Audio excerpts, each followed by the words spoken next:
أعوذ بالله من الشيطان الرجيم. بسم الله الرحمن الرحيم. يا أيها المزمل قم الليل إلا قليلا نصفه أو انقص منه قليلا أو زد عليه ورتل القرآن ترتيلا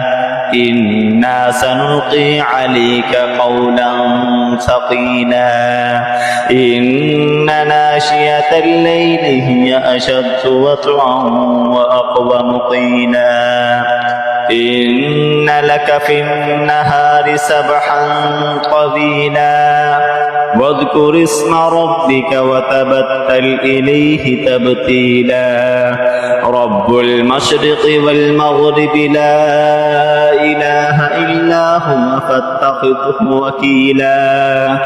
واصبر على ما يقولون واهجرهم هجرا جميلا وذرني والمكذبين أولي النعمة ومهلهم قليلا إن لدينا أنكالا وجحيما وطعاما ذا غصة وعذابا أليما يوم ترجف الأرض والجبال وكانت الجبال كثيبا مهيلا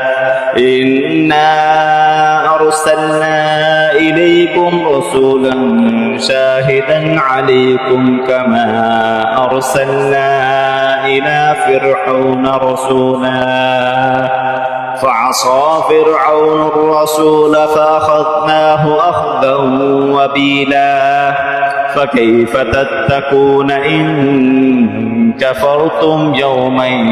يجعل البلدان شيبا السماء منفطر به كان وعده مفعولا إن هذه تذكرة فمن شاء اتخذ إلى ربه سبيلا إن ربك يعلم أنك تقوم أدنى من ثلثي الليل ونصفه وثلثه وطائفة من الذين معك والله يقدر الليل والنهار علم أن لن تحصوه فتاب عليكم فاقرؤوا ما تيسر من القرآن علم أن سيكون منكم مرضى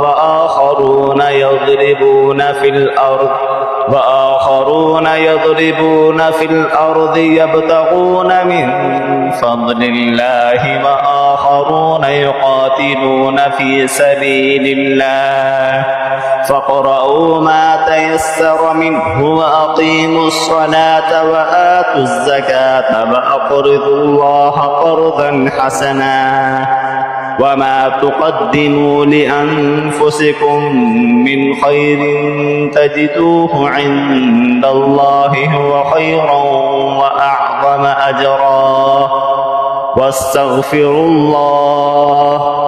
إن الله غفور رحيم.